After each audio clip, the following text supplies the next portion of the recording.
ज्या पक्षात आपण प्रवेश करून घेतोय त्या पक्षांनी पण प्रत्येक गोष्टीची शहानिशा करायला हवी आहे की खरंच त्या महिला अध्यक्ष आगरी सेनेच्या आहेत का की दुसऱ्या कोणत्या पक्षाच्या आहेत हे त्यांनी शहानिशा करायला पाहिजे होतं. म्हणजे कोणीही येतं आणि कोणीही काही बोलतं आणि तुम्ही ते मान्य करून घेतात आणि तुम्ही त्याची प्रेस नोट बनवता, हे कितपर्यंत योग्य आहे? झाला की आगरी सेना त्यांनी सुपडा साफ केला असं बोलतोय.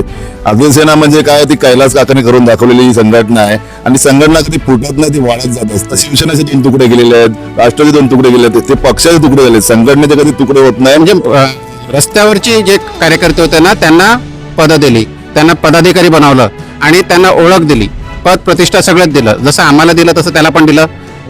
त्याची परिस्थिती तुम्ही पाहिली असेल 5 वर्षापूर्वीची, पूर्वीची आणि आताची तुम्ही आता पण तुम्ही पाहत असतील. म्हणजे एकाला म्हणजे एखादा कोळसा असतो ना, त्याला घासून घासून ना हिरा बनवण्याचं काम आहे ना जयेश कैलास काकांनी केलेलं. टॉप 10 महाराष्ट्र न्यूज चॅनल मधून मी दीपक कोटेकर. यावेळेला मी उपस्थित आहे आगरी सेनेच्या जनसंपर्क कार्यालयात. आगरी सेना प्रवक्ता जयेश पाटील यांनी आगरी सेनेला रामराम ठोकत बहुजन विकास आघाडीमध्ये पक्षप्रवेश केलेला आहे. या विरोधात आगरी सेनेच्या महिला जिल्हा अध्यक्षा रुपाली संदेश पवार, त्याचबरोबर चेतन गावड, मोहन पाटील आपल्या सोबत आहेत. जयेश पाटील यांच्या जाण्याने आगरी सेनेला किती फरक पडला जाणून घेऊया. चेतनजी, आगरी सेनेचे प्रवक्ता, फायर ब्रँड नेते म्हणून त्यांची ओळख होती, त्यांनी आता आगरी सेनेला रामराम केलेला आहे. असं काय खतखतत होतं, काय कारण आहे त्यांचं आगरी सेना सोडण्यामागे? कैलास काकांच्या नेतृत्वाखाली आगरी सेनेमध्ये तुम्ही आता इतके बघितले ना, हे सगळे जे पदाधिकारी आज इथे जमा झालेले आहेत, हे पदाधिकारी जोडले गेले कैलास काकांच्या नेतृत्वाखाली. त्यांनी रस्त्यावर उतरून संघर्ष केला, गोरगरीब लोकांना न्याय मिळवून दिला आणि कैलास काकांनी असे आमच्यातले जे म्हणजे रस्त्यावरचे जे कार्यकर्ते होते ना त्यांना पद दिली, त्यांना पदाधिकारी बनवलं आणि त्यांना ओळख दिली, पद प्रतिष्ठा सगळंच दिलं. जसं आम्हाला दिलं तसं त्याला पण दिलं.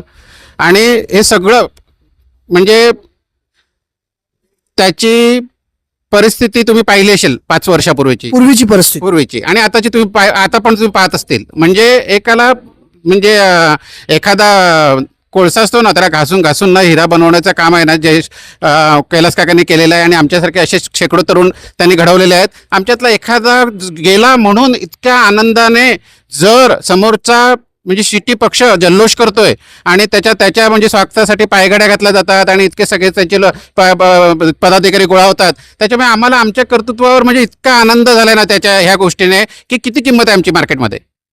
त्यांचं असं म्हणणं आहे की जयेश पाटीलच्या जाण्याने काडी मात्र फरक आगरी सेनेला पडणार नाही. माझ्यासोबत आगरी सेनेच्या वसई विरार जिल्हा महिला अध्यक्ष आहेत रुपाली ताई.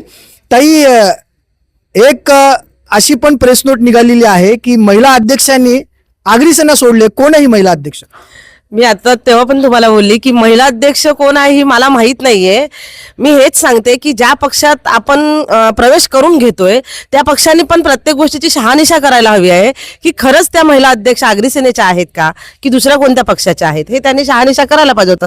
म्हणजे कोणीही येतं आणि कोणीही काही बोलतं आणि तुम्ही ते मान्य करून घेतात आणि तुम्ही त्याची प्रेस नोट बनवता, हे कितपर्यंत योग्य आहे? हा महत्वाचा मुद्दा आहे. कारण त्या सर्व प्रक्रियेमध्ये अर्चना गोळे नावाची महाराष्ट्र नवनिर्माण सेनेची पदाधिकारी आहे. तिच्या गळ्यात ज्या वेळेला बहुजन विकास आघाडीचा पट्टा टाकला त्यावेळेला असं सांगण्यात आलं आगरी सेनेच्या महिलांनी बहुजन विकास आघाडीमध्ये पक्षप्रवेश केला. याचा अर्थ जयेश पाटील यांनी कुठेतरी हितेंद्र ठाकूर यांची देखील दिशाभूल केलेली आहे असं चित्र दिसतं. आता या बाबतीत बहुजन विकास आघाडीचे नेते काही बोलतील का? बहुजन विकास आघाडीचे नेते या सगळ्या गोष्टींमध्ये खुलासा करतील का? आपल्यासोबत यावेळेला मोहन पाटील आहेत.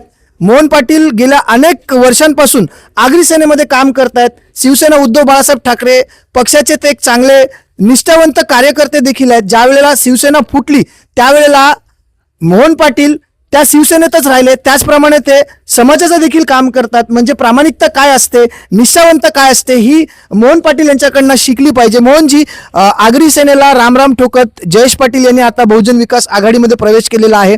काही लोक असं म्हणतात की आगरी सेनेचा सुपडा साफ केलं, तुम्हाला काय वाटतं?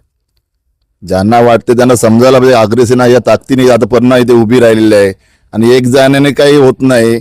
आणि तो प्रवक्ता होता म्हणून काय तो मोठा नाही एवढा झाला की आगरी सेना त्यांनी सुपडा साफ केला असं बोलतोय. आगरी सेना म्हणजे काय ती कैलास काकाने करून दाखवलेली संघटना आहे आणि संघटना कधी फुटत नाही, ती वाढत जात असते.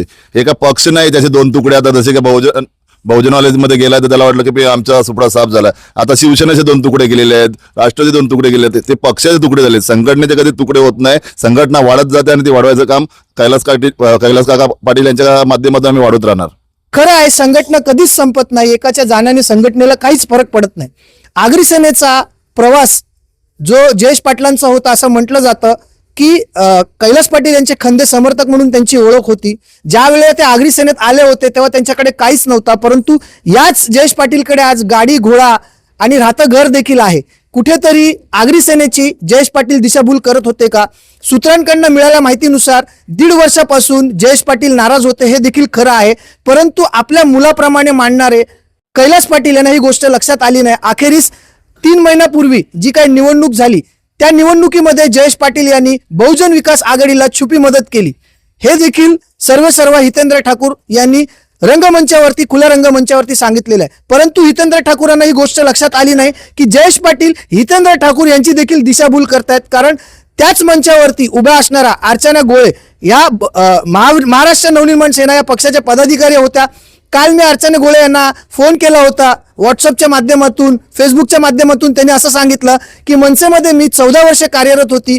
जर मनसेमध्ये ते कार्यरत होते तर प्रेस नोटमध्ये त्यांचा उल्लेख मनसे म्हणून का नाही केला? याचा अर्थ जयेश पाटील आता आगरी सेनेला सोडून बहुजन विकास आघाडीची देखील दिशाभूल करतायत. Top 10 Maharashtra news, Vasai Virar.